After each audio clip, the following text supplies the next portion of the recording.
ఈ డోము మనకి ఎప్పుడు కూడా మన బిల్డింగ్, మన స్ట్రక్చర్ ఒక పొలం ఉన్నప్పుడు మనకి నేచర్ ఎక్కువ కనబడాలి. అంటే మట్టి, గడ్డితో కలిసిపోవాలి. అది ఒంటరిగా ఏదోలా అనిపించకూడదు. అందుకే చిన్న చిన్న కొండలా తయారు చేశాము. దీని లోపలికి మీరొస్తే ఇదొక బాత్రూమ్ తయారు చేశాము. ఇక్కడ మీరు చూస్తే బస్తాలుంటాయి.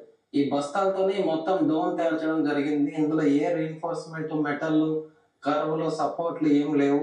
ఓన్లీ బస్తాలతో మాత్రమే చిన్న బాత్రూమ్ కమోడ్ గట్టా పెట్టేసి తయారు చేయడం జరిగిందండి. బాత్రూమ్‌కెళ్ళిన వాళ్ళు వేసవిలో వెళ్తే ఏసీలో ఉన్నట్టుంటదా? అవునండి.